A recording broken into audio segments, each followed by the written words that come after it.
UPSC prep lab, आपकी तैयारी हमारी जिम्मेदारी। Hello, welcome to the second lecture of the 9th class NCERT series, जो कि चैप्टर नंबर 2 के साथ शुरू हो रही है। चैप्टर नंबर 2 है आपका पीपल एज रिसोर्स। इस चैप्टर को अब हम पढ़ने जा रहे हैं। इसके अंदर आप बेसिकली ह्यूमन डेवलपमेंट की बात करते हैं। ह्यूमन डेवलपमेंट का मतलब क्या होता है?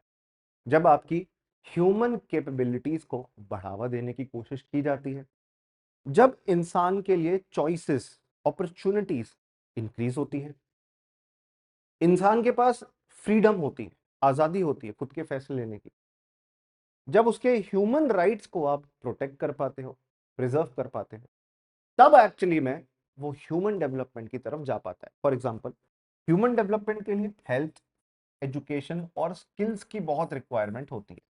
स्वास्थ्य अच्छा होना चाहिए, हेल्दी होने चाहिए, पढ़े लिखे होने चाहिए ताकि नौकरियां मिल सकें, अपॉर्चुनिटीज मिल सकें।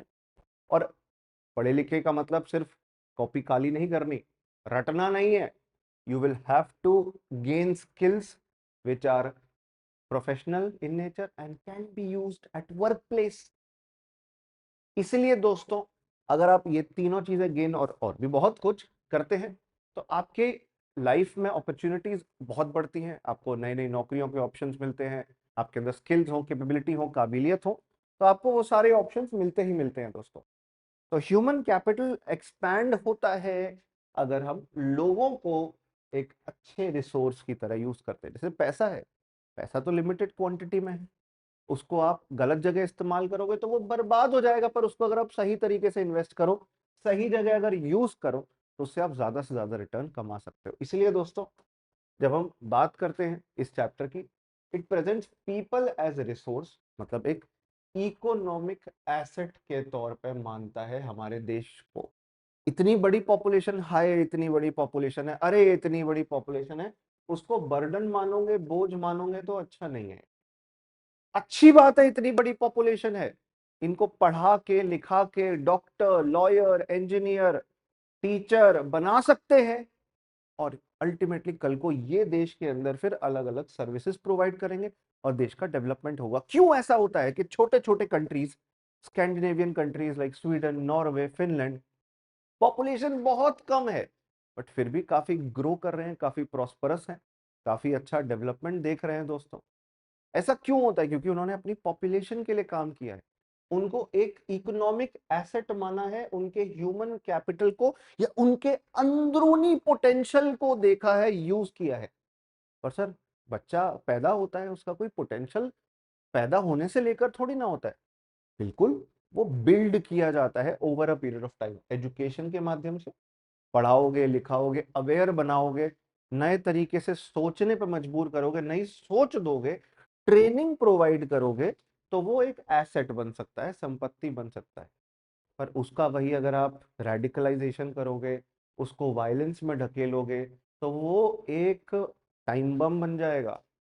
आपको बच्चे को पढ़ाना है, लिखाना है, एजुकेट करना है, नॉलेजेबल बनाना है। अब यही तो फर्क आ जाता है इंडिया की पॉपुलेशन और किसी पड़ोसी पॉपुलेशन के बीच में। इंडिया में हम अपनी पॉपुलेशन को, अपने लोगों को एजुकेशन पे थ्रस्ट अगर देंगे, हेल्थ पे थ्रस्ट देंगे, तो चाहे वो किसी भी कम्युनिटी से बिलोंग करे, किसी भी सेक्शन ऑफ सोसाइटी से बिलोंग करे, वो जरूर देश के डेवलपमेंट में कंट्रीब्यूट करेगा। वही हमारे कुछ पड़ोसी देश हैं जिसके अंदर हेल्थ और एजुकेशन पे फोकस नहीं किया जाता, राइट? वायलेंस परपेट्रेट किया जाता है। अफ्रीका में चाइल्ड सोल्जर्स क्रिएट किए जाते हैं। कई सारे डिक्टेटर्स ने बच्चों को सोल्जर बनाया, बचपन से नशे में लगाया, ड्रग्स में लगाया, कि उनकी सोच ही खत्म कर दे। इसलिए तो हमारे कुछ पड़ोसी देश हमारे देश में ड्रग्स को इन्फिल्ट्रेट करवाते हैं, ड्रग्स बिकवाते हैं, सेल करवाते हैं, ताकि हमारी यूथफुल पॉपुलेशन पे उनका असर आए। खास तौर पे हमारी बॉर्डर स्टेट्स और बॉर्डर डिस्ट्रिक्ट्स के अंदर ये बहुत बढ़ जाता है। तो आपको इसीलिए एजुकेशन, हेल्थ, ट्रेनिंग, हमारे देश के हर व्यक्ति को एक फंडामेंटल राइट भी है, right to life. Right, constitution fundamental right देता है, और वो सबको देता है, किसी एक दो लोगों को या किसी एक दो सेक्शन ऑफ सोसाइटी को नहीं। Be it any caste, any religion, any gender, आपके पास राइट टू लाइफ है। और राइट टू लाइफ के साथ साथ you have a right to good life, which you cannot have until unless you have good education, and good health. पर problem ये मैं जितना भी बोल दूं, प्रॉब्लम फिर भी है, एजुकेशन लोगों तक पहुंच नहीं पाती, क्वालिटी एजुकेशन लोगों तक पहुंच नहीं पाती। मतलब एजुकेशन और हेल्थ अफोर्डेबल नहीं रहती हैं कई बार, लोग उसे अफोर्ड नहीं कर सकते, इसके लिए इनके रीच से बाहर रहते हैं। They are not available many times, and even if it is available they are not accessible many times. कई बार वो एक्सेसिबल भी नहीं होती है। A and A, 3A, these are three problems: affordability, accessibility and availability। And इन problems को दूर करना होता है, इसलिए आप लोगों को रिसोर्स मानते हो, क्योंकि इनको पढ़ा दोगे, लिखा दोगे, ये पैसा कमाएंगे, टैक्स भरेंगे, तो ये देश की नेशनल इनकम में कंट्रीब्यूट करेंगे, जिसको ग्रॉस नेशनल प्रोडक्ट भी कहते हैं। क्या होता है ग्रॉस नेशनल प्रोडक्ट? ये हम 12th क्लास में पढ़ते हैं, 12th क्लास की एनसीईआरटी में। बट अभी के लिए आप ये समझ लो कि साल भर में जो देश पैसा कमा रहा है, अब कोई इंसान डॉक्टर है, वो उस प्रोफेशन से पैसा कमा रहा है, कोई लॉयर है, कोई इंसान अपना दुकान बिजनेस चलाता है, उससे पैसा कमा रहा है, इन सब की इनकम का टोटल कर दो तो वो साल भर में जो इनकम आती है उसे ग्रॉस नेशनल प्रोडक्ट कहते हैं, इन वेरी सिंपल वर्ड्स। ठीक है ना? इसलिए लोगों के प्रोडक्टिव स्किल्स को हमें कैप्चर करना है, यूज करना है, जो अच्छा कर सकते हैं उसको इस्तेमाल करना है। मैं हमेशा एग्जांपल देता हूँ APJ Abdul Kalam, doctor APJ Abdul Kalam जी का, और जो इंडिया के एक न्यूक्लियर साइंटिस्ट थे और पाकिस्तान के सिमिलर एक न्यूक्लियर साइंटिस्ट थे। इंडिया के इस nuclear scientist APJ Abdul Kalam जी ने देश को प्रोटेक्ट करने के लिए मिसाइल डिफेंस सिस्टम दिया, integrated guided missile defence system बनाया। जो पृथ्वी अग्नि मिसाइल्स हमारे पास है, हम डिफेंस के लिए, अपनी रक्षा के लिए उसका इस्तेमाल करें। हमने न्यूक्लियर टेस्ट किया, न्यूक्लियर बॉम्ब टेस्ट किया पोखरण के अंदर, राजस्थान के अंदर, जिससे हमें ये विश्वास हो सके कि कल को हम पे कोई न्यूक्लियर अटैक करे तो एक डेटरेंस क्रिएट हो कि भाई करना मत, हमारे पास भी है बम, एक डर बने रहे। और वही पाकिस्तान के कुछ साइंटिस्ट ने क्या किया, उस देश के न्यूक्लियर सीक्रेट्स को बेच दिया दूसरों के आगे। यही तो फर्क आता है in the population, in the mindset. हम स्किल्स के साथ एथिक्स भी सिखाते हैं, वो पैसा। And why I am discussing this, why I am comparing two countries, I can compare China also, I can compare Pakistan also। मैं बस ये समझाना चाह रहा हूँ कि पॉपुलेशन को जितना प्रोडक्टिवली यूज करोगे वो उतना रिजल्ट देगी, और जितना नेगेटिवली यूज करोगे वो उतनी खराब रिजल्ट देगी। जैसे अफ्रीका के अंदर कई देशों में होता है, मैंने चाइल्ड सोल्जर्स बताया, मैंने ड्रग्स का शिकार युवा बताया। ऐसी प्रॉब्लम्स इंडिया में भी है, हम इनको सॉल्व करने की कोशिश करते हैं, because we are the largest population, we have the largest population in the world. तो एक केओटिक सिचुएशन हो जाती है इतनी बड़ी आबादी की वजह से, और हम धीरे धीरे उनको एक एसेट की ओर मूव करने की कोशिश कर रहे हैं। इतनी बड़ी पॉपुलेशन के पॉजिटिव एस्पेक्ट्स को हम कई बार इग्नोर कर देते हैं, हम तो सिर्फ नेगेटिव बस बर्डन समझ लिया, बर्डन मान लिया। अरे पेट कौन भरेगा, फूड कौन देगा, अरे एजुकेशन कहाँ से मिल पाएगी, अरे हेल्थ केयर कहाँ से इनको प्रोवाइड करेंगे, अफोर्डेबल हेल्थ केयर कैसे प्रोवाइड करेंगे। ये एक बहुत बड़ा सवाल हमेशा उठता है। पर अब ये भी तो देखिए, अरे अगर उनके मुंह है खाने के लिए, तो हाथ भी तो है कमाने के लिए और उगाने के लिए। उनको स्किल्स दे दो, ट्रेनिंग दे दो, वो खुद ही कर लेंगे, गवर्नमेंट पर डिपेंडेंसी कम हो जाएगी। समझे मेरी बात? इसलिए दोस्तों, ह्यूमन कैपिटल को बिल्ड करना, ह्यूमन रिसोर्स को बिल्ड करना, ह्यूमन कैपिटल फॉर्मेशन करना, ये बहुत जरूरी है, क्योंकि किसी भी देश की एफिशिएंसी, इफेक्टिवनेस, प्रोडक्टिविटी को बूस्ट कर सकते हैं। और ये एनसीईआरटी ना पूरा एग्जाम्पल्स के साथ, एग्जाम्पल रिच तरीके से समझाता है इसी चीज को। एनसीईआरटी इसको पूरे एग्जाम्पल से समझाएगा, जैसे कि ह्यूमन कैपिटल फॉर्मेशन जो है उसके लिए आपको लोगों के अंदर हेल्थ और एजुकेशन को तो बढ़ावा देना है, इंफ्रास्ट्रक्चर भी क्रिएट करना है। तो सरकार पैसा लगाएगी इंफ्रा पे, फिजिकल कैपिटल पे, उसका इस्तेमाल करेगी हमारे देश की जनता। तो ह्यूमन कैपिटल और फिजिकल कैपिटल, फिजिकल मतलब जिसको छू सकते हो, जैसे रोड, हाईवे, स्कूल, कॉलेज, ये दोनों रिजल्ट देते हैं, जिससे देश की इनकम बढ़ेगी और प्रोडक्टिविटी बढ़ेगी। आई थिंक ये चीज क्लियर होगी सबको, क्योंकि इसका एडवांटेज ही एडवांटेज है, इसका फायदा ही फायदा है। सबसे बड़ा फायदा ये है कि हमारी पॉपुलेशन के पास जब वो टेक्नोलॉजी, जब वो अवेयरनेस होगी, तो उस अवेयरनेस, उस नॉलेज, उस टेक्नोलॉजी, उन स्किल्स का वो इस प्रकार इस्तेमाल करेंगे कि वो समाज की डेफिशिएंसीज को समझेंगे। जैसे हमने ग्रीन रेवोल्यूशन के दौरान साइंस का, टेक्नोलॉजी का इस्तेमाल किया। ग्रीन रेवोल्यूशन 1960 के दशक में, 1960s में हुआ था, 60s 70s के अंदर, कि जहाँ पे फूड ग्रेन्स ग्रो करने की एडवांस टेक्नोलॉजी आई, हाई यील्डिंग वैरायटी सीड्स आए, हर्बिसाइड्स, पेस्टिसाइड्स, ट्रैक्टर्स, अलग अलग टेक्नोलॉजिकल चेंजेस आए और उससे गेहूं का उत्पादन हमारे देश में बढ़ा। जब देश की जनता पढ़ी लिखी होगी, जब समझदार होगी, जब अवेयर होगी, जब नॉलेजेबल होगी, तो वो ऐसे इनोवेशन करके देश का रुतबा और देश की प्रॉब्लम्स को सॉल्व कर सकती है, रुतबा बढ़ा सकती है। तो ह्यूमन रिसोर्स जो है, it can use land, it can use capital in an effective and easy way. तो human resource can be better than any other resource. भाई, देश के अंदर रोड ही रोड्स हैं, हाईवे हाईवे है, लोगों में सिविक सेंस नहीं है, तो वो उसका बुरा हाल कर देंगे। और ये हमारे साथ भी होता है कई बार प्रॉब्लम, वो धीरे धीरे क्रिएट हो रहा है। As we have a large population, it becomes difficult to provide civic sense to everyone, but we are trying to do that. हम इसराइल की तरह नहीं है जहाँ पे स्ट्रिक्टनेस बहुत ज्यादा हो, चाइना की तरह नॉन डेमोक्रेटिक नहीं है जहाँ अपनी बात ही नहीं रख सकते। India is a democratic country, so उसके साथ लोगों को फ्रीडम भी देनी पड़ती है, और फ्रीडम कई बार थोड़ा नेगेटिव सेंस में भी कुछ लोग यूज कर लेते हैं, but nonetheless it is very important to give. तो human capital can utilise land and resource, making it as a superior resource than others.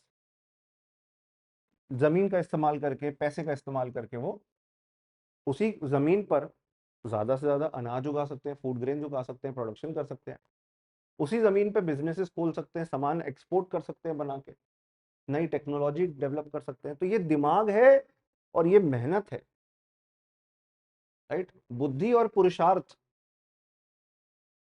जिसके माध्यम से आप चेंज ला सकते हो सोसाइटी के अंदर, इकोनॉमिक प्रोडक्टिविटी बढ़ा सकते हो, सोशल वेलफेयर क्रिएट कर सकते हो। इसलिए ह्यूमन कैपिटल पे इन्वेस्टमेंट करना बहुत जरूरी है, इतनी बड़ी कैपिटल, इतनी बड़ी पॉपुलेशन पे, ताकि एक पॉजिटिव रिजल्ट क्रिएट करे, एजुकेशन, हेल्थ और टेक्नोलॉजिकल चेंज लेकर आ सके। अच्छा, अब एक कहानी सुनाऊंगा। कहानी दो बच्चों की है। एक बच्चे का नाम है विलास, जो गरीबी की एक साइकिल में ट्रैप्ड है, और एक बच्चे का नाम है सकल। सकल और विलास, ये दो बच्चों की कहानी है। अब जो विलास है उसको एजुकेशन प्रॉपरली मिल नहीं पाती। पहले मैं सकल से शुरू करता हूँ, पहले पॉजिटिव से शुरू करता हूँ। सकल नाम का बच्चा है, 12 साल का बच्चा है, सीमापुर नाम के गांव में रहता है। एक स्टोरी है, स्टोरी की तरह सुनेंगे। सकल की जो मदर है शीला, वो घर का काम करती हैं, और उनके जो फादर हैं बूटा चौधरी, वो खेती करते हैं, एग्रीकल्चर में, he is involve in agriculture. Sakal helps his mother and looks after younger brother and sisters in the family.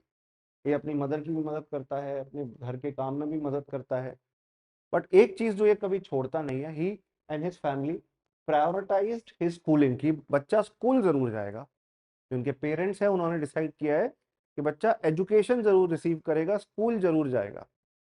और बच्चा मेहनत करता है, स्कूल जाता है, हार्ड वर्क करता है डिलीजेंट तरीके से, एंड इन दिस वे वो कंप्लीट करता है अपनी हायर सेकेंडरी एजुकेशन और हायर एजुकेशन को। साथ साथ उसके जो पेरेंट है, उसके जो फादर है, उसको पढ़ाने के लिए लोन भी लेते हैं, फिर कंप्यूटर ट्रेनिंग भी कराते हैं, कंप्यूटर कोर्स भी कराते हैं, और पढ़ाई लिखाई में सकल को इस तरीके से बहुत आगे बढ़ने का मौका मिलता है, उसका इंटरेस्ट भी होता है। कंप्यूटर कोर्स करने के बाद उसको नौकरी मिलती है एक प्राइवेट कंपनी में, वहां पे वो अपना खुद का एक सॉफ्टवेयर बना देता है, बिकॉज नॉलेज थी। हेल्थ में कोई कमी नहीं है, हेल्थ अच्छी रही, पेरेंट्स ने ध्यान रखा, उसने एक सॉफ्टवेयर भी क्रिएट किया जिससे उसने काफी अच्छे पैसे कमाए, एक मल्टीनेशनल कंपनी को बेच दिया सॉफ्टवेयर, और करोड़ों करोड़ों रुपए कमा पाया। अल्टीमेटली प्रमोशन हुआ, अच्छी फैमिली, प्रॉस्परस फैमिली क्रिएट कर पाया, और वो एग्रीकल्चर के फैमिली बैकग्राउंड से ही निकला। तो सकल का पाथ शो करता है कि कैसे स्कूलिंग और एजुकेशन के माध्यम से, अच्छी हेल्थ पर ध्यान देने के माध्यम से, हम उसे ह्यूमन कैपिटल में कन्वर्ट कर पाए। अब यही एक नेगेटिव स्टोरी है एक और बच्चे की, जिसका नाम है विलास, जिसको स्कूल और एजुकेशन नहीं मिल पाया। 11 साल का बच्चा था, वो सेम गांव से, सेम सेम विलेज से बिलोंग करता था। उसके फादर मछली पकड़ते थे और उनकी डेथ हो गई बीमारी की वजह से। क्योंकि घर में फैमिली में हेल्थ का प्रॉपरली ध्यान नहीं रख पाए। साथ साथ उनकी मदर जो है अब वही काम मछली पकड़ने का और बेचने का करती हैं, और उसमें विलास भी मदद करता है। 150 रुपए एक दिन का कमाते हैं मछली को बेचकर। मेडिकल ट्रीटमेंट अफोर्ड नहीं कर सकते, विलास की फैमिली 150 रुपए दिन का कमाती है, तो कैसे एजुकेशन देगी, कैसे हेल्थ पे ध्यान रखेगी, घर में बच्चे भी पालने हैं, तो स्कूलिंग इसको प्रॉपरली मिल नहीं पाती। ये गलती से ये बच्चा जो है ये एक बीमारी, अर्थराइटिस, जोड़ों में अर्थराइटिस होता है जॉइंट्स के अंदर, वो डेवलप कर लेता है, शरीर में डेवलप हो जाती है। मेडिकल ट्रीटमेंट नहीं हो पाता, स्कूल भी नहीं पढ़ने जा पाता। हेल्दी नहीं है बच्चा, कैसे स्कूल जाएगा। अपनी फैमिली की खाना वाना बनाने में मदद करता है, अपनी बीमार माँ की मदद करता है। फैमिली को कोई सपोर्ट नहीं है किसी का, ना ही एजुकेशन है। अब वो बेचारा एक ट्रैप में फंस गया, एक साइकिल में फंस गया। अब अगर वो भी शादी करेगा, उसके भी बच्चे पैदा होंगे, तो वो भी गरीब रहेंगे, अनटिल अनलेस ट्रैप को, इस साइकिल को एजुकेशन के माध्यम से तोड़ा जाए। और आप गरीब व्यक्ति से एक्सपेक्ट नहीं कर सकते कि वो एजुकेशन की तरफ जाए, इसके लिए सरकार है। सरकार क्यों चलाती है? Mid day meal scheme. Mid day meal scheme होता है बच्चा स्कूल आए, स्कूल में पढ़ाई करे, बीच में भूख लगे दोपहर को तो खाना भी मिले। तो न्यूट्रिशन का भी हम ख्याल रख पाते हैं बच्चे का, न्यूट्रिशन का भी ख्याल रख पाते हैं बच्चे का, न्यूट्रिशन का भी ध्यान रखेंगे। स्कूल भी आएगा, इंसेंटिवाइज है कि भाई, इंसेंटिवाइज हो रहा है कि भाई स्कूल जाऊंगा तो दोपहर को खाना भी मिलेगा, न्यूट्रिशियस खाना, बच्चा स्कूल भी जाएगा इसी बहाने। सरकार क्यों इम्यूनाइजेशन वैक्सीनेशन प्रोग्राम चलाती है? मीजल्स, रुबेला, टिटनस, पोलियो, इन सब की वैक्सीन क्यों देती है? क्योंकि वो बच्चा एक एसेट बन सके देश के लिए, तो उसके अंदर इम्यूनिटी डेवलप हो बीमारियों से लड़ने की, बीमारियों के आगे डर ना जाए, गिर ना जाए। इसलिए दोस्तों ये विलास की स्टोरी जो है, ये हमको क्या समझाती है? यही समझाती है कि एजुकेशन को पर आगे प्रमोट करना बहुत ज्यादा जरूरी है। देश के अंदर कोई भी इंसान काम करता है, जैसे एक लेडी है वो अपने बच्चे को पढ़ा रही है, तो वो नॉन मार्केट एक्टिविटी हो गई, नॉन इकोनॉमिक एक्टिविटी हो गई, वो भी जरूरी है।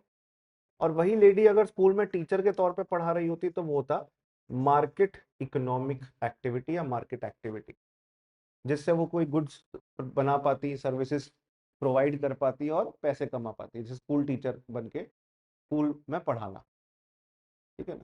तो हमने यहाँ पे इकोनॉमिक एक्टिविटीज को दो पार्ट्स में बांट दिया। अब हमारे इंडिया के अंदर हम ना सेक्टर्स ऑफ इकोनॉमी के हिसाब से देखते हैं, और हमारे पास ना अल्टीमेटली 5 सेक्टर हैं, पर सर हमने तो 3 ही सुने हैं, agriculture, industry, service sector. Sir ये 5 कहाँ से हो गए? ये 5 कहाँ से हो गए?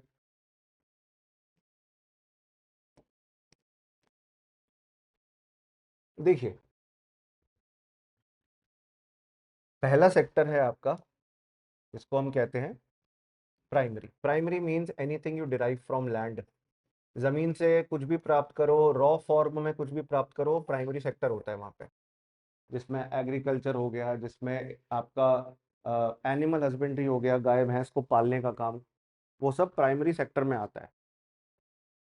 जमीन से जो चीज प्राप्त कर रहे हो वो प्राइमरी सेक्टर में आएगा। जंगल के पेड़ काट रहे हो, प्राइमरी सेक्टर है। गाय भैंस पाल रहे हो, प्राइमरी सेक्टर है। मछली पकड़ रहे हो, प्राइमरी सेक्टर है। पोल्ट्री फार्मिंग, मुर्गी पालन कर रहे हो, पोल्ट्री फार्मिंग कर रहे हो, एग्स रियरिंग, एग्स के लिए मुर्गी पाल रहे हो, वो प्राइमरी सेक्टर है। जमीन में माइनिंग कर रहे हो, आयरन एंड स्टील इंडस्ट्री के लिए, कोल के लिए, वो प्राइमरी सेक्टर है। तो ये सब प्राइमरी सेक्टर का पार्ट है। इससे रॉ मटेरियल मिलते हैं जो अल्टीमेटली जाते हैं इंडस्ट्रीज के अंदर। ठीक है ना? ये हमारा सेकंड, जिसको हम सेकेंडरी भी कहते हैं, सेकेंडरी सेक्टर कहा जाता है। सेकंड या secondary sector, which is manufacturing और इंडस्ट्रीज, और सेकेंडरी एक ही बात है। इसके अंदर प्रोसेसिंग का काम होता है। किस चीज का काम? प्रोसेसिंग। जो भी रॉ मटेरियल रॉ फॉर्म में हमें मिला है, उसको प्रोसेस करते हैं फॉर कंज्यूमर यूसेज, कंज्यूमर के इस्तेमाल के लिए बनाते हैं। स्टील बन रहा है, आयरन बन रहा है, स्टील और आयरन से गाड़ियां बन रही हैं। वहां पे गेहूं उगा, यहाँ पे आटा पिसा, you are growing wheat there, and you are now grinding it and creating wheat. You are basically growing wheat grains. Now you are grinding it and making it usable for rotis, chapatis, pasta, making it usable for the people to use. But you require a lot of services in both the areas. Services is called an auxiliary industry. Services एक auxiliary मतलब जो दूसरों की help करती है, जो दूसरों को सपोर्ट करती है. ऑक्सिलियरी का मतलब होता है दूसरों को सपोर्ट करने वाला. तो सर्विस सेक्टर जो है वो इंडस्ट्रीज को और वो प्राइमरी सेक्टर को, सेकेंडरी और प्राइमरी दोनों को हेल्प करता है. सेकेंडरी और प्राइमरी दोनों को हेल्प करता है, जिसके माध्यम से हम ट्रांसपोर्टेशन जैसी सर्विसेज, इंश्योरेंस जैसी सर्विसेज, बैंक जैसी सर्विसेज, होटल जैसी सर्विसेज, एजुकेशन जैसी सर्विसेज, मोबाइल कम्युनिकेशन जैसी सर्विसेज, सेल्स पर्सन, एडवर्टाइजमेंट जैसी सर्विसेज दे पाते हैं. अब आटा पीस दिया तुमने, जब तक टीवी पे ऐड नहीं दिखाओगे लोगों को पता कैसे चलेगा तुम्हारे ब्रांड का आटा आता है. सेल्समैन जब तक उसे बेचेगा नहीं तब तक पता कैसे चलेगा. कस्टमर केयर के लोग फोन नहीं उठाएंगे, कस्टमर की शिकायत नहीं सुनेंगे, तब तक तुम्हारा बिजनेस कैसे चलेगा. तो ये दोनों सेक्टर्स को मदद करता है. अब ये सर्विसेज टेक्निकली थर्ड है, और थर्ड को यहाँ पे टर्शरी कहा जाता है. थर्ड को यहाँ पे टर्शरी कहा जाता है. Tertiary sector, tertiary means third, third type. क्योंकि वो फर्स्ट था, ये सेकंड है, तो ये थर्ड ही तो होगा सीक्वेंस में. बट कहानी यहाँ खत्म नहीं होती है. यहाँ पे दो और सेक्टर्स हैं, वो कंटिन्यू होते हैं सर्विसेज को ब्रेक करके. एक होता है आपका क्वार्टरनरी और एक होता है आपका क्विनरी. टेक्निकली क्वार्टरनरी मतलब होता है चौथा, चतुर्थ. क्विनरी होता है पंचम, फिफ्थ. टेक्निकली अगर इनको सिंप्लीफाई कर दूं मैं, क्वार्टरनरी के अंदर आती है हाई स्किल्ड जॉब्स, जिनमें बहुत ज्यादा ब्रेन पावर, जिसमें बहुत ज्यादा स्किल्स, जिसमें बहुत ज्यादा नॉलेज इस्तेमाल होगी. High skilled jobs, IT engineer, coder, AI programme creator. ठीक है ना, ये क्वार्टरनरी सेक्टर है. रिसर्च, इनोवेशन, डेवलपमेंट करने वाले लोग, साइंटिस्ट, एस्ट्रोनॉट. क्वीनरी जो पांचवा है, इसमें आती है लीडरशिप. इसमें आती है लीडरशिप. क्वीनरी जो पांचवा है, इसमें लीडरशिप कैपेबिलिटीज आती हैं, लीडरशिप स्किल्स आती हैं. क्वीनरी में देश के मिनिस्टर्स, ब्यूरोक्रेट्स, बड़े बड़े अधिकारी लोग, प्राइम मिनिस्टर, कंपनियों के सीईओज, ये लीडरशिप रोल में काम करते हैं दोस्तों. और ये लीडरशिप प्रोवाइड करके एक डायरेक्शन देते हैं देश को. जैसे इंडिया के प्राइम मिनिस्टर वो क्वीनरी सेक्टर है, मिनिस्टर्स हैं वो क्वीनरी सेक्टर है, अमेरिका के प्रेसिडेंट वो क्वीनरी सेक्टर है. ठीक है ना. तो ये 5 सेक्टर्स ऑफ इकोनॉमी, टेक्निकली 3 होते हैं पर इसे ऐसे चौथे और पांचवें में भी ब्रेक कर सकते हो. ये हमको बताते हैं कि कैसे लोग अलग अलग इकोनॉमिक एक्टिविटीज में बटे हुए होते हैं.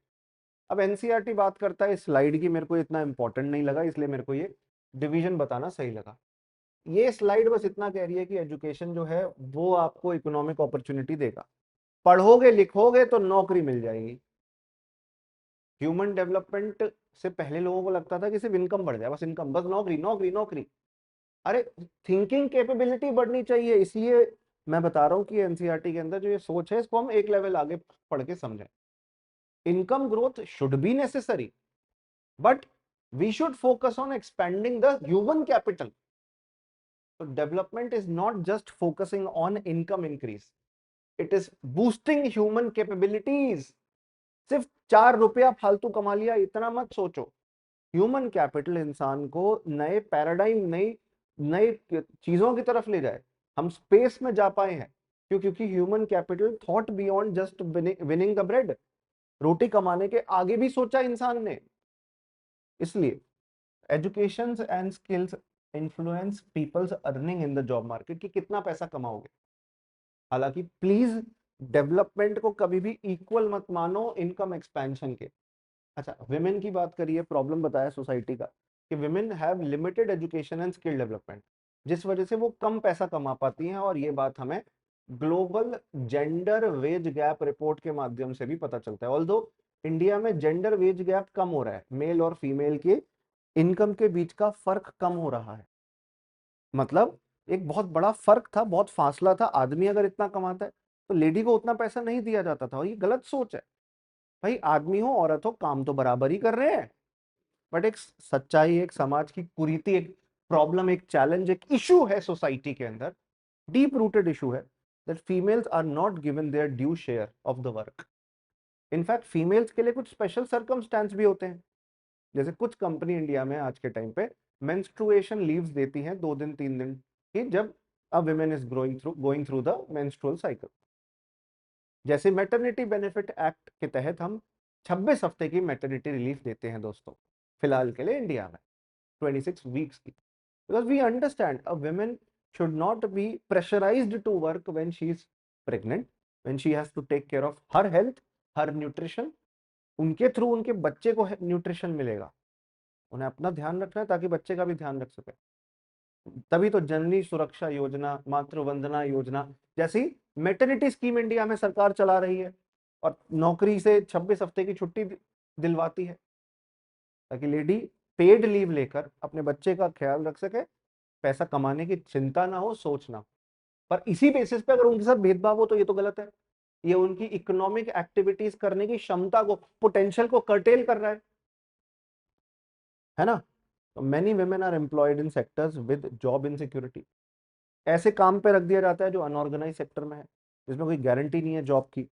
लिमिटेड लीगल प्रोटेक्शन, कानून का संरक्षण नहीं मिल पाता।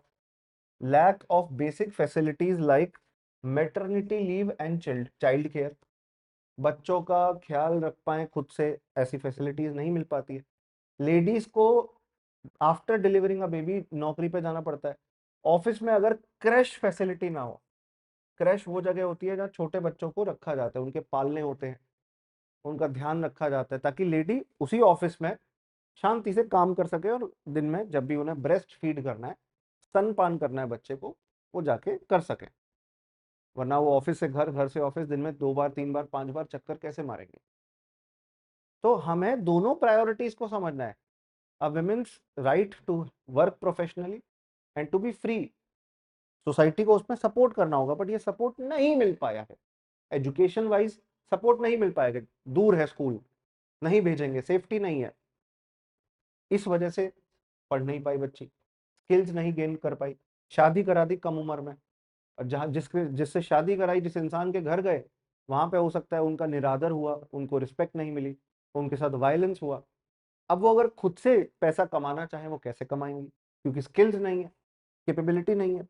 इसलिए सबको एक bare minimum basic capability facility provide करना सरकार की जरूरत है। लीगल प्रोटेक्शन, लॉ की मदद देना सरकार की जरूरत है, ताकि इरेगुलर इनकम, लो इनकम और लो स्किल्स की प्रॉब्लम को हम सॉल्व कर सकें।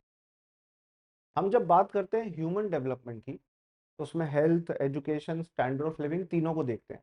विमेन उसमें पीछे रह जाती हैं, क्योंकि एजुकेशन में और स्टैंडर्ड ऑफ लिविंग मतलब इनकम लेवल में वो आगे नहीं बढ़ पाती, इसलिए इनइक्वालिटी ज्यादा दिखती है, ठीक है ना, मेल और फीमेल के बीच में। तो ये कुछ हिस्टोरिकल फैक्टर्स या कल्चरल एस्पेक्ट रहे हैं, जिनको चेंज करने की जरूरत है, जिसके लिए सरकार काम कर रही है। कि ये बोल दिया जाता है कि घर में रहेंगी लेडी और मेल जाके बाहर काम करेंगे। फीमेल को लेबर फोर्स पार्टिसिपेशन में मौका ही नहीं मिलता, लेबर फोर्स में पार्टिसिपेट करने का मौका ही नहीं मिलता, ये बात ध्यान रखिएगा। अच्छा, labour division between main and women.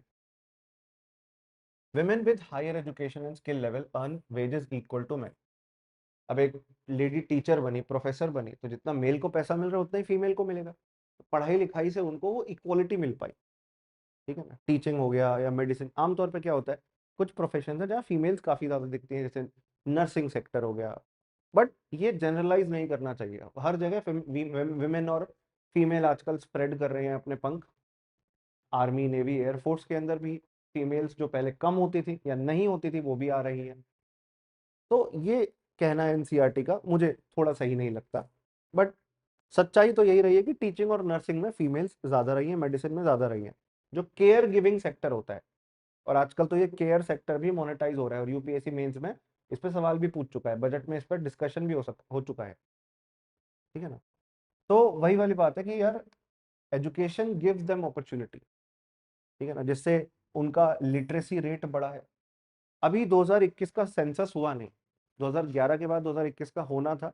जब एक बार हो जाएगा तो उससे हमें एग्जैक्टली पता चल पाएगा कि कितना ज्यादा हमारे देश के अंदर, पहली बात तो जेंडर गैप कम हुआ है, मेल और फीमेल के बीच में जो गैप था, क्योंकि हमारे देश में भ्रूण हत्या हो जाती थी। अगर पता चला कि एक जो मदर गर्भवती है, जो प्रेग्नेंट है लेडी, उनके पेट में लड़की है, तो उनको अबॉर्ट करा दिया जाता था बच्चे को। पर हमने इसके लिए कानून बनाया,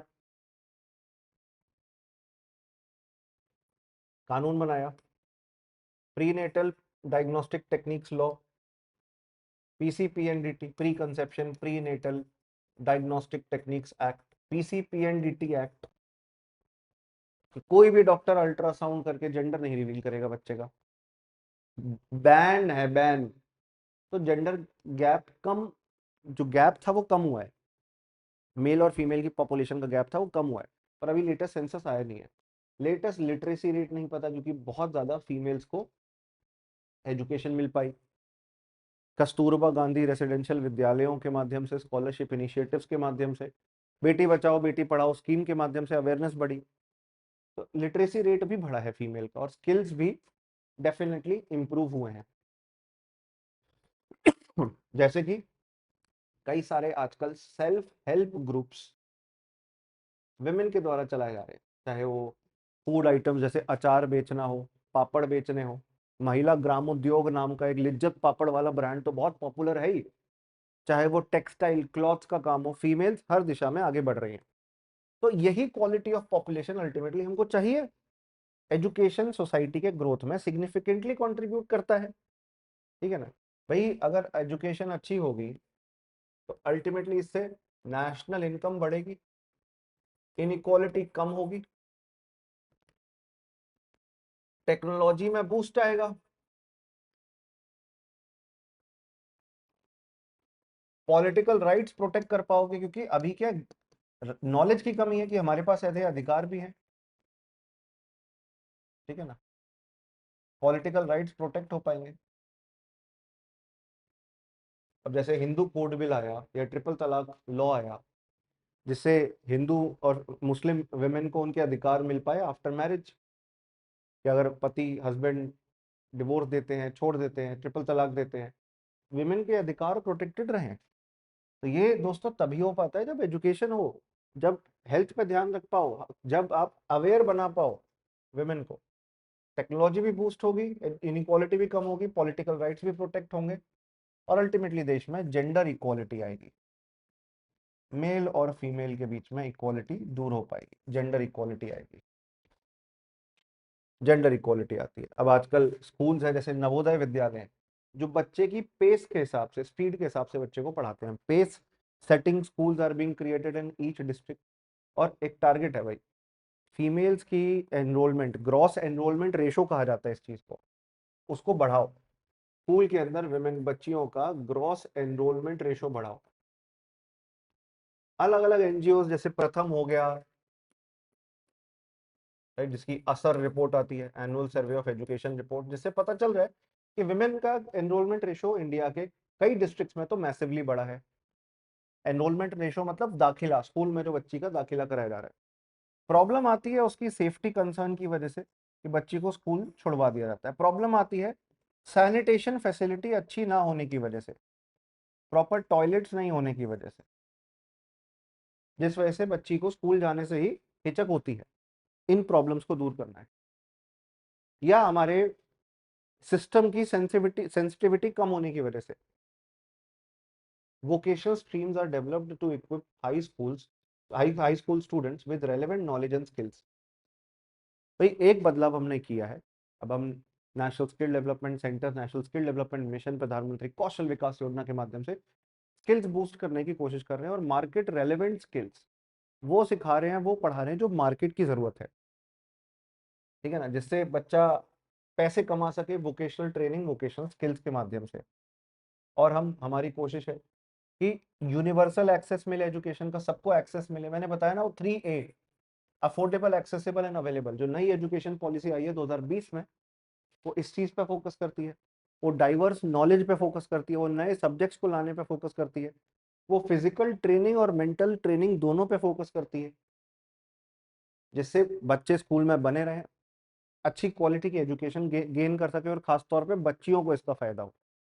तो ये हमारा एनसीईआरटी बात करता है, कुछ पॉइंट्स मैंने अपनी तरफ से ही बताए हैं।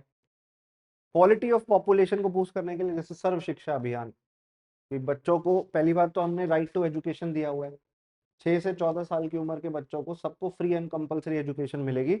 बकायदा ये लॉ बना रखा है, राइट टू एजुकेशन, और एक फंडामेंटल ड्यूटी भी है, राइट भी है पेरेंट्स का, ड्यूटी भी है पेरेंट्स की।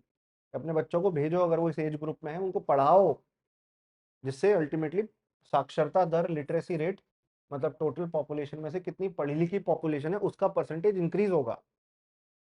हम चाहते हैं हर डिस्ट्रिक्ट में, हर ब्लॉक में प्राइमरी स्कूल्स हो, ताकि बच्चों को ज़्यादा दूर ट्रैवल ना करना पड़े, उनकी उनके आसपास के रेडियस के अंदर ही स्कूल्स की मात्रा बढ़े। सरकार बजट एलोकेशन भी इम्प्रूव करी है। 1951-52 में हम सिर्फ ऑलमोस्ट 3%, हम सिर्फ ऑलमोस्ट, सॉरी, 0.6% एजुकेशन पे खर्चते थे। 2019-20 में जो एनसीईआरटी का डेटा है वो 3.1 हुआ है, और यहाँ भी इंक्रीज का स्कोप बहुत ज्यादा है। ये 6 से 8% होना चाहिए अगर आप वेस्टर्न कंट्रीज की टक्कर लेना चाहते हो, वेस्टर्न कंट्रीज को टक्कर देना चाहते हो, तो 6 से 8% पैसा हमारे बजट का एजुकेशन के लिए खर्च होना चाहिए यार। तभी जाकर quality of education can improve, infrastructure can be increase and outcome can be increase, learning outcome, जिसके लिए बच्चों को आरपीएल करो, रिकॉग्निशन ऑफ प्रायर लर्निंग, कि उसको पहले से क्या नॉलेज है, घर परिवार में कुछ ना कुछ शिक्षा दीक्षा मिलती है, नॉलेज मिलती है, या घर का कोई फैमिली बिजनेस है तो उसकी नॉलेज, तो आरपीएल करो, रिकॉग्निशन ऑफ प्रायर लर्निंग, कितना बच्चा पहले से जानता है।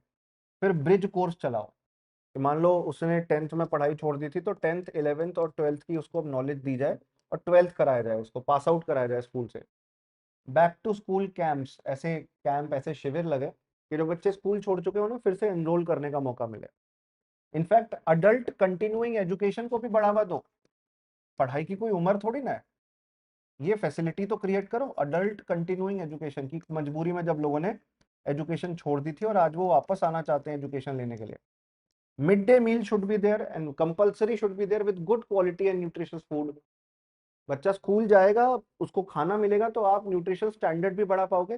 फिर child wasting, child stunting, under nutrition जैसी प्रॉब्लम्स दूर कर सकते हो। इनफैक्ट बच्चे को सप्लीमेंट्स भी दे सकते हो, protein supplement, iron, folic acid tablets. बच्चे के पेट में जो टेप वर्म, जो कीड़े हो जाते हैं, उसके लिए एल्बेंडाजोल टैबलेट दे सकते हो। बच्चियों को जो हीमोग्लोबिन की कमी होती है, उसके लिए आयरन फॉलिक एसिड टैबलेट दे सकते हो। पर उसके लिए स्कूल आना जरूरी है।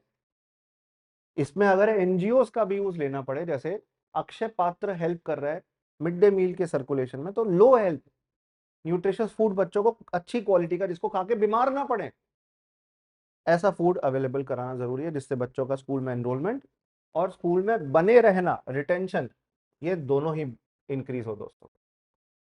ठीक है ना, जिससे अल्टीमेटली देश में क्वालिटी ऑफ पॉपुलेशन इंप्रूव हो।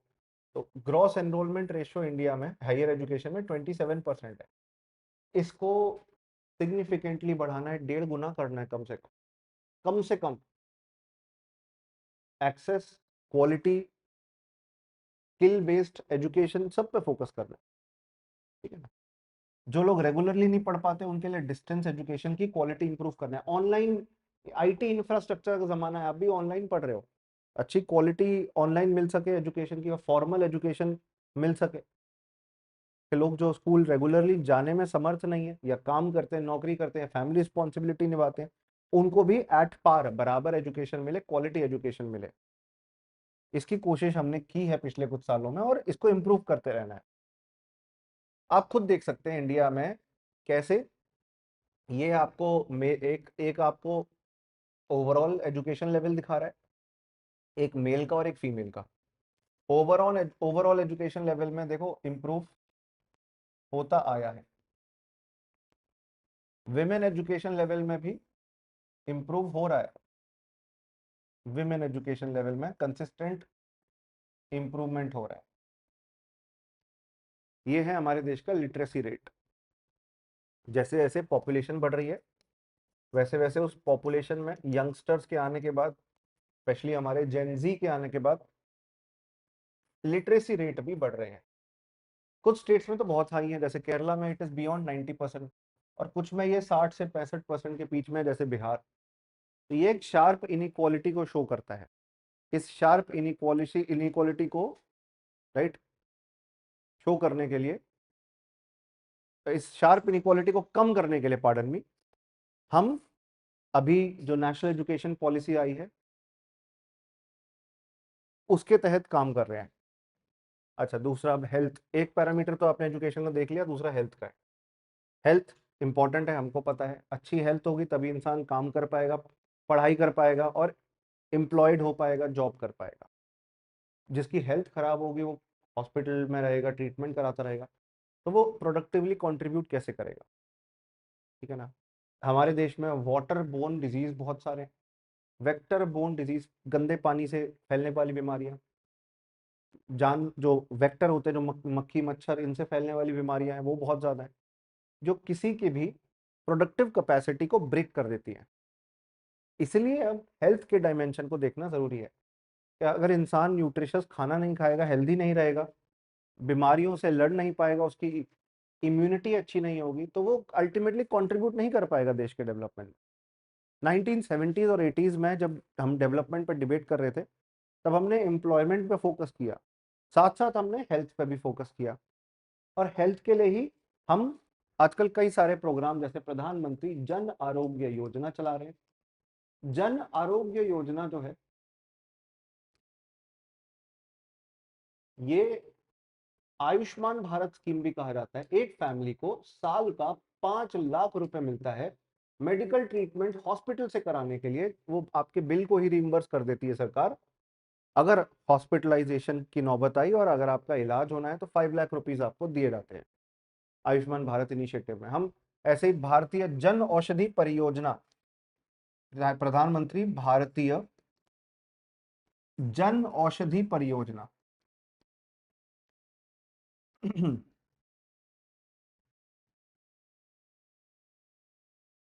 प्रधानमंत्री भारतीय जन औषधि परियोजना, जिसमें जेनेरिक मेडिसिन, सस्ती मेडिसिन को भी प्रोवाइड कर रहे हैं, सेम क्वालिटी और एफिकेसी वाली। हमने ये हेल्थ केयर इंफ्रास्ट्रक्चर इंडिया में क्रिएट किया है, और दुनिया भर से अब लोग इंडिया में मेडिकल टूरिज्म के लिए आते हैं, इलाज कराने यहाँ आते हैं हमारे हॉस्पिटल्स में। वेस्टर्न कंट्रीज में वीडियो आती है सामने कि मैं नेशनल हेल्थ सर्विस, जो यूके में है, जो कनाडा में है, लाइन में वेट कर रहा हूँ, 20 घंटे हो गए हैं, अब तक मेरा नंबर नहीं आया है। इंडिया में जाते ही ट्रीटमेंट मिल जाता है, इलाज शुरू हो जाता है, सस्ती कॉस्ट पे हो जाता है। हालांकि मेडिकल इन्फ्लेशन बढ़ रहा है इंडिया में, मैं इसको डिनाई नहीं करूंगा। अपने फैमिली मेंबर्स का ट्रीटमेंट कराने का खर्चा, बजट भी बढ़ रहा है। ठीक है ना, जो आप खर्चा करते हो, जो आप आउट ऑफ पॉकेट एक्सपेंडिचर करते हो, ठीक है ना, अगले पेज पे लिखते हैं हम, आउट ऑफ पॉकेट एक्सपेंडिचर। और जिस प्रकार हमारी पॉपुलेशन बढ़ी है, आउट ऑफ पॉकेट एक्सपेंडिचर मतलब आपको जो एडिशनल पैसा खर्चना पड़ रहा है सरकार के हेल्थ पे, इंफ्रास्ट्रक्चर पे खर्चने के अलावा, जो आपको अपनी जेब से खर्चना पड़ रहा है। इंश्योरेंस पेनिट्रेशन लो है, खास तौर पे मेडिकल इंश्योरेंस पेनिट्रेशन लो होने की वजह से सब लोगों को अच्छा इलाज at the cost of medical insurance नहीं मिल पाता। इसलिए लोग इलाज भी कराने नहीं जाते कि पैसा लगेगा जेब से। ठीक है ना। तो इंश्योरेंस पेनिट्रेशन भी लो है। अवेयरनेस लेवल, फिर गवर्नमेंट इंफ्रास्ट्रक्चर भी डिलैपिडेटेड कंडीशन में है, government medical infrastructure poor condition में है, एफिशिएंट नहीं है। सच्चाई तो ये है, पुअर क्वालिटी है, क्योंकि क्वांटिटी ज्यादा है। मैं डॉक्टर्स और नर्सेज और जो काम करते हैं मेडिकल सेक्टर में उन पे शक नहीं कर रहा हूँ, पर उनके पास क्वांटिटी बहुत ज्यादा है पेशेंट्स को देखने के लिए, बेड्स की कमी है, दवाइयों की कमी है, ऑक्सीजन कई बार का खत्म हो जाता है। इसलिए प्रेशर पड़ रहा है गवर्नमेंट मेडिकल इंफ्रास्ट्रक्चर पर। ये बात मेंस के लिए जरूरी होती है, प्रेशर पड़ रहा है। तो पॉपुलेशन की हेल्थ इंप्रूव करना इंडिया की नेशनल पॉलिसी का हिस्सा है दोस्तों। न्यूट्रिशन को बूस्ट करना, अभी एक ग्लोबल रिपोर्ट आती है, ग्लोबल हंगर इंडेक्स, जिसमें इंडिया की हमेशा पुअर रैंक रहती है, और हमेशा हम ये कहते हैं कि आपकी मेथोडोलॉजी खराब है। वेल्थ हंगर हील्फे नाम की एक जर्मन एनजीओ के माध्यम से बनाई जाती है, वो यही देखती है कि कितना अंडर न्यूट्रिशन है, लेवल ऑफ न्यूट्रिशन कितना कम है। वो यही देखती है कि चाइल्ड मोर्टेलिटी, बच्चों की मौत जो हो जाती है, उनके और उनके पेरेंट्स के माध्यम से उन्हें अच्छा न्यूट्रिशन नहीं मिला होता। जो लेडी प्रेग्नेंट है वही अच्छा न्यूट्रिशियस फूड नहीं खा पा रही है, वही बीमारियों से ग्रस्त है, तो बच्चे को भी वो पास ऑन होता है। India is becoming the capital for type 2 diabetes, ठीक है ना। चाइल्ड स्टंटिंग,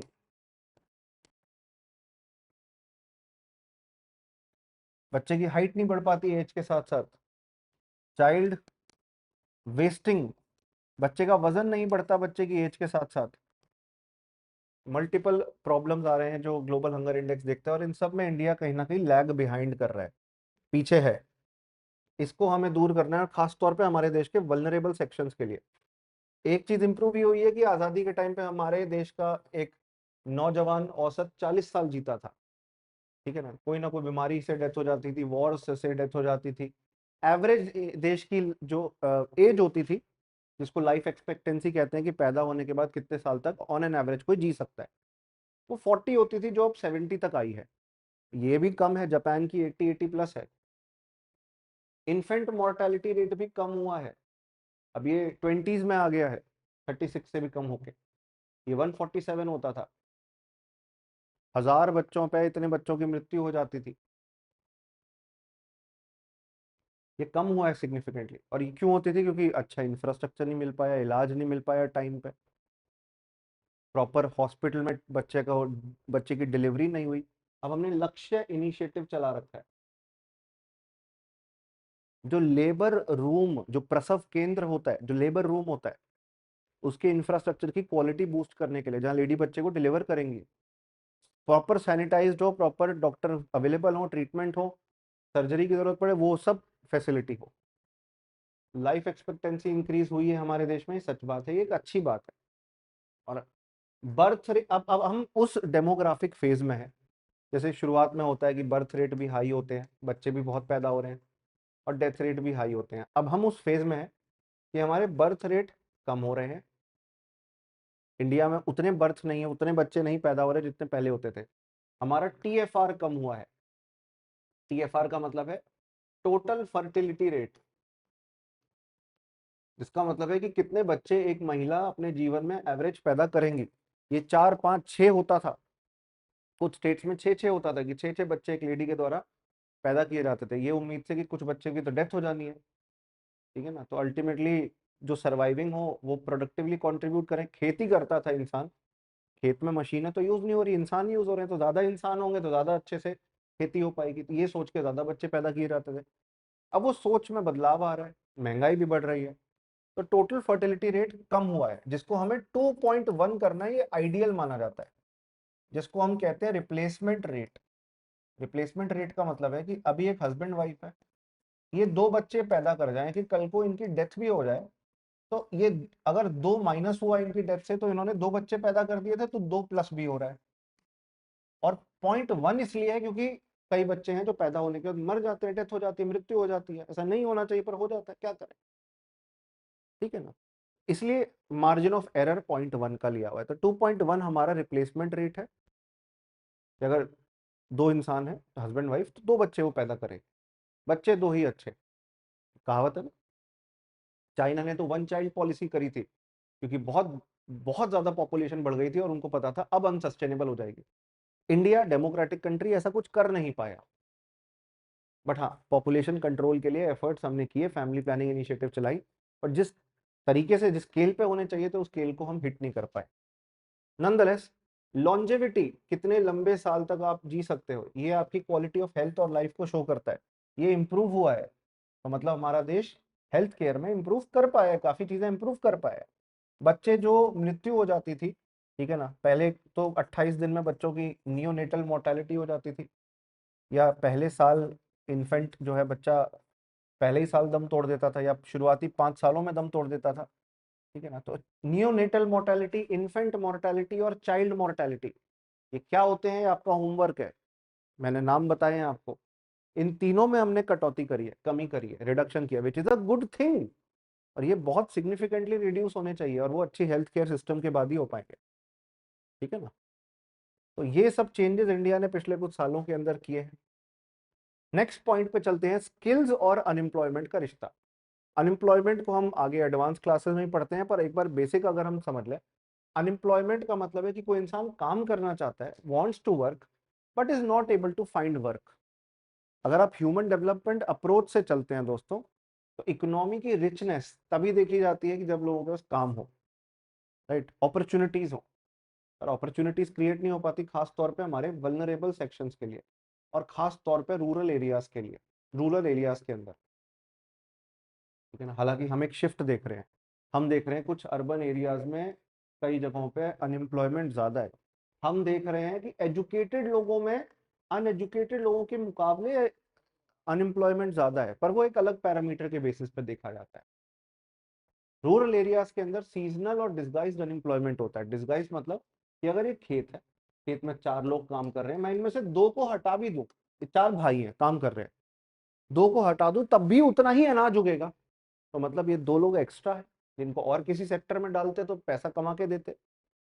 एग्रीकल्चर के अलावा इंडस्ट्री सर्विस सेक्टर में डालो, ये 2 लोग कुछ एडिशनली कंट्रीब्यूट नहीं कर रहे, इनको हटा दोगे तब भी सेम प्रोडक्शन होगा। इसको कहते हैं डिस्गाइज्ड, छुपा हुआ, disguised unemployment. Educated unemployment urban areas में काफी हाई है, मैंने बताया आपको। डिस्गाइज्ड और सीजनल, सीजनल मतलब भाई खेत खेत में फसल बो दी है, खाली है, क्या करें, जब काटना होगा तब काम होगा हमारे पास। इसके लिए हमने MNREGA, Mahatma Gandhi national rural employment guarantee act शुरू किया था, जिसको अब वीबी जी राम जी कहते हैं। अब नाम चेंज कर रही है ना सरकार, वीबी जी राम जी, मनरेगा का, Mahatma Gandhi national rural employment guarantee act, जो 100 डेज का आपको गारंटीड एम्प्लॉयमेंट अपॉर्चुनिटी देता है, ताकि लोग अगर गांव में खाली भी बैठे हैं, सीजनल अनएम्प्लॉयमेंट है, कुछ ना कुछ हो पैसा उनके पास अपने काम को कंटिन्यू करने के लिए। ठीक है। अनएम्प्लॉयमेंट हमने समझ लिया क्या होता है। अनएम्प्लॉयमेंट से क्वालिटी ऑफ पॉपुलेशन पे इम्पैक्ट आता है, सोसाइटी की ग्रोथ नहीं हो पाती है। अनएम्प्लॉयमेंट से हमारा देश का प्रोडक्टिव एसेट कुछ काम नहीं कर पाता। एक और प्रॉब्लम है, नौकरी अगर नहीं है तो नौकरियां बनानी पड़ेगी। Youth should not just be a job taker, it should be he should be a job creator. हमारे देश का युवा सिर्फ नौकरी लेने वाला नहीं, नौकरी देने वाला बने, जो खुद के लिए भी काम बनाए और दूसरों के लिए भी काम क्रिएट करे। ठीक है ना। एक और प्रॉब्लम है, इंडिया की एक सिग्निफिकेंट पॉपुलेशन अनऑर्गेनाइज सेक्टर या इनफॉर्मल सेक्टर है, जिसके बारे में सरकार को पता नहीं चल पाता। हमारी एक सिग्निफिकेंट पॉपुलेशन और अनऑर्गेनाइज सेक्टर या इनफॉर्मल सेक्टर में काम करती है। Self employment and disguised unemployment are prevalent in India's agriculture or in the primary sector. Sharing of work and sharing of agriculture produce in rural areas mitigates the hardship of unemployment but does not reduce poverty, leading to migration in search of jobs. गांव से लोग छोड़ छोड़ के शहरों में क्यों आ रहे हैं? क्योंकि गांव में उनको वो इंफ्रास्ट्रक्चर नहीं मिल पा रहा। जैसे एपीजे अब्दुल कलाम जी ने पूरा का कॉन्सेप्ट दिया था, providing urban amenities in rural area. Urban facilities या अर्बन एमिनिटीज, जैसे शहरों में जो सुविधाएं होती है वो गांव में लेकर जाया जा सके। ये एपीजे अब्दुल कलाम जी का कॉन्सेप्ट था, बड़ा शानदार कॉन्सेप्ट था। ऐसे ही करंट गवर्नमेंट ने श्यामा प्रसाद मुखर्जी रर्बन स्कीम शुरू करी थी। रर्बन मतलब अर्बन और रूरल का एक कॉम्बिनेशन, जिसमें गांवों के ग्रुप बनाओ, वो सारी फैसिलिटियां लेकर आओ उन गांवों के ग्रुप्स के अंदर जो अर्बन एरियाज के अंदर होती है। सरकार ये चाहती है। ये क्यों किया है? अपॉर्चुनिटीज क्रिएट हो गांव में, कनेक्टिविटी सुधरे, लोगों को शहरों में माइग्रेट ना करना पड़े, और जो शहरों में हैजर्ड माइग्रेशन की वजह से जो कॉस्ट ऑफ लिविंग बढ़ती है। भाई 10 लोग हैं एक मकान को लेना चाहते हैं, एक कह रहा है मैं 11,000 रेंट दे दूंगा, दूसरा कह रहा है मैं 12,000 दे दूंगा, तीसरा कह रहा है 13,000 दे दूंगा। तो रेंट तो बढ़ता जा रहा है ना, क्योंकि लोग ज्यादा पे करने तैयार हैं। अब प्रॉब्लम समझ रहे हैं? रेंट तो बढ़ता जा रहा है, because people are ready and willing to pay that much. Inflation बढ़ता जा रहा है, महंगाई बढ़ती जा रही है, और महंगाई नुकसान देती है आम जनता को, खासतौर पे गरीब जनता को। तो लॉजिक यही है दोस्तों कि हमने ये सारे चेंजेस करे हैं, इंफ्रास्ट्रक्चर बूस्ट करने की कोशिश कर रहे हैं हम रूरल एरियाज में, जॉब अपॉर्चुनिटीज क्रिएट करना चाहते हैं, अलग अलग अपॉर्चुनिटीज क्रिएट करना चाहते हैं, जिसके लिए हमें अल्टीमेटली वो इंफ्रास्ट्रक्चर पहले क्रिएट करना होगा, तभी अपॉर्चुनिटीज क्रिएट होंगी। और ग्रोथ का मतलब सिर्फ भाई न्यूमेरिकल ग्रोथ नहीं। आप ये सोचते हो ग्रोथ का मतलब सिर्फ देश की जीडीपी बढ़ जाए, जीडीपी बढ़ जाए, क्वांटिटी बढ़ जाए। अरे क्वालिटी का क्या,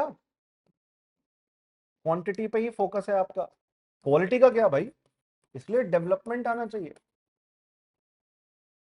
क्वालिटी प्लस क्वांटिटी।